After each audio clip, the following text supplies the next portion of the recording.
But what if some of those programs were bad? What if they were negative or self-sabotaging and we just get used to them and we just say, well, that's how I am. That's how I was raised. You will most likely stay with those programs for the rest of your life because we're not taught how to change them. And so underneath the opposition or the polarity between self and other, or between any other pair of opposites you can think of, there is something in common, as there is, for example, between figure and background. I want to share something with you all that changed my entire perspective. This is going to be a lot of information because I've been studying it for months. But here we go. I want to talk to you guys today about the mind. We have our conscious mind, where all of our hopes, desires, and wishes are, and we have our subconscious mind, that is our habit mind, where all of our feelings, our reactions, and emotions are. Our conscious mind commands, and our subconscious mind obeys, like a genie in a bottle. Our subconscious mind controls every single thing we do, from the moment we wake up to the moment we go to sleep, and even while we're asleep. It controls 95% of everything that we consciously do, or at least what we think we're consciously doing. A common belief is that our mind is in our brain, but the amazing thing is, unlike any other part of your body, you cannot physically touch it. You can cut open the entire body and you can touch your veins, you can touch your heart, you can touch your lungs, all of your muscles. You can touch every single part of it, but you cannot touch the mind. So where is the mind? Our mind is actually energy and flow of information. Our mind is our brain in action. Without a brain, there is no mind. And when most of us think of our subconscious mind, we think of things like breathing, blinking, riding a bike, driving a car, but it's so much more than that. Now, the coolest thing about our subconscious mind is that whether we're paying attention to it or not, it's storing every single thing that has ever happened to us down to the smallest detail. It can process over 40 million bits of data per second. No man-made computer can even come close to the power that is within us.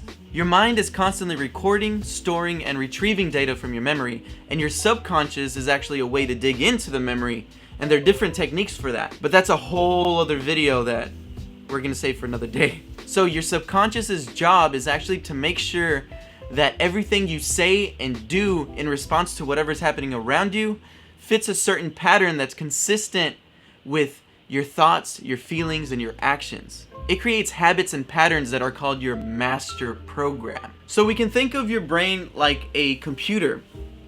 When you're born, it's like having a computer with no programs on it, or like a phone with no apps. So the first 7 years of your life, you're developing all the programs, but that's because your brain is in the theta state, which is a state of hypnosis that's right under consciousness.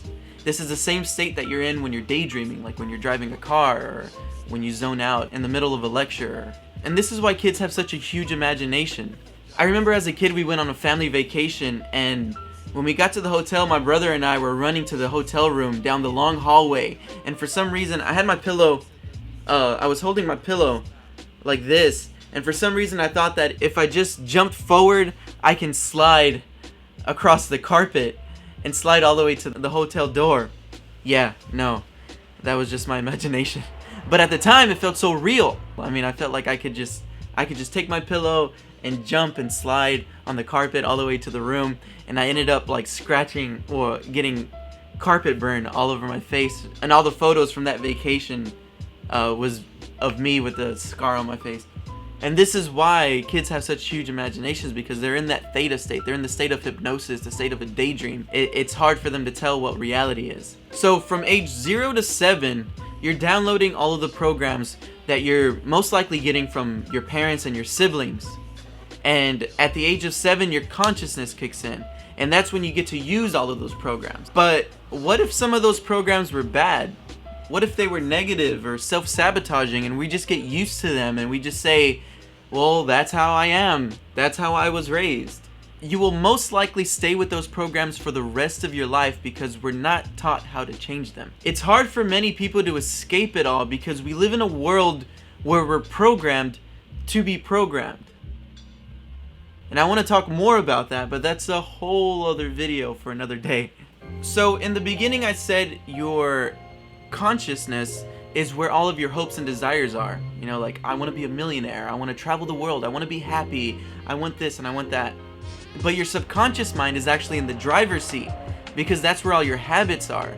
That's where all your reactions are to the situations that you're in. So are your habits and your reactions and your emotions lining up with the vision that you have or that you want for your life? So how do we change our programs? Well, we first need to know what those programs are, and we need to acknowledge that they are actually there. So how do we find out what negative or self-sabotaging programs we have? The answer to that is mindfulness. Pay attention to every single thing you do, and especially to your thoughts. We never notice how many negative or self-sabotaging thoughts we have in a day until we start paying attention to them. So spend at least one day paying attention to yourself. How you react to situations, the things you say out loud, the things you say in your mind, the things you're doing, the information you're consuming, what you're eating, how much you're eating. Pay attention to all of the details, every single thing that you do in one day. And I would actually suggest that you do this forever, but at least start. Do it one day, do it for a couple of hours, do it for a moment. Just start paying attention to yourself. And the more you pay attention to yourself, you'll start to see all of the negative or self-sabotaging thoughts or feelings or reactions that you have throughout the day. And you already know what your vision is, what your ideal life is, what your hopes and dreams and desires are. You can look at both of those things and say, are my reactions and feelings and thoughts lining up with my desires and hopes and dreams? And if it's not, then you can begin to rewrite those programs. So how do we rewrite those programs? Well, I'm glad you asked. And there's a couple of ways to do that. The first is through hypnosis. Now, I know that sounds weird, but remember I said from the age 0 to 7, your brain is in the theta state, which is a state of hypnosis. So what you have to do is build a time machine, travel back in time. That was stupid.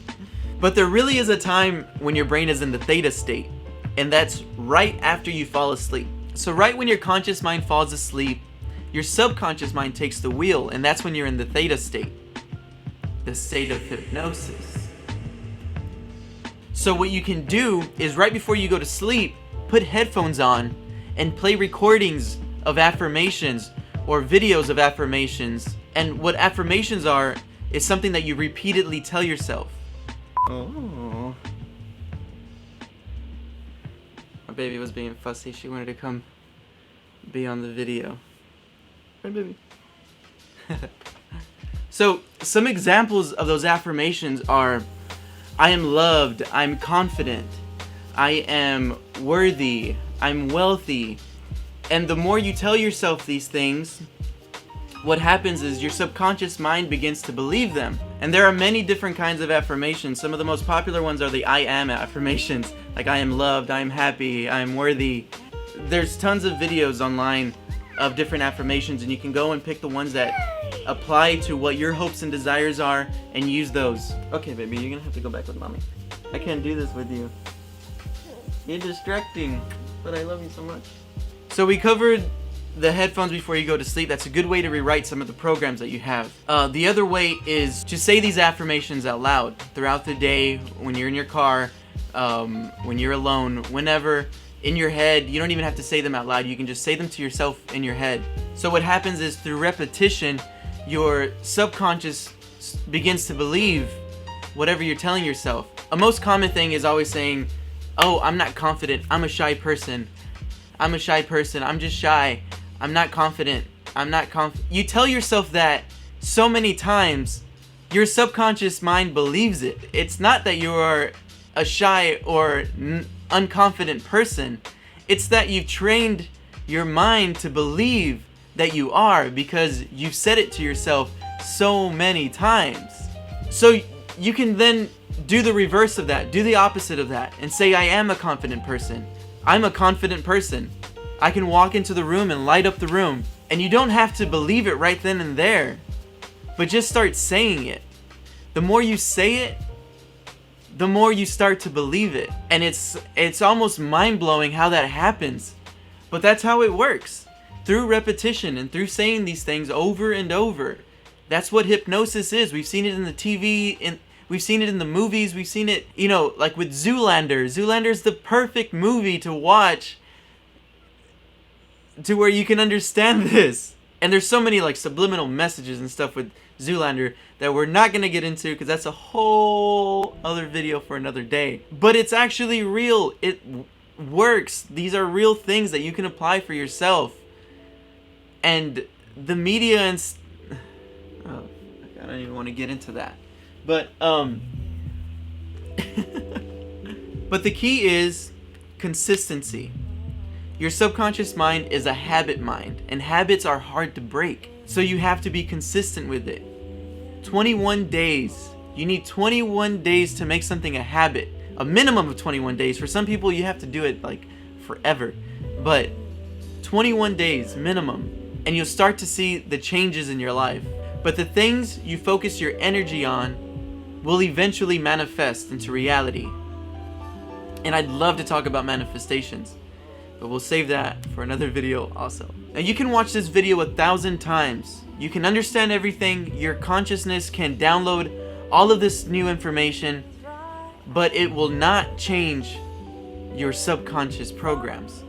But when you apply all of these things in your life and you're consistent with them, then you will have reprogrammed your mind. But I hope this video helped you out. Knowledge should be shared, and I want to share all of mine with you.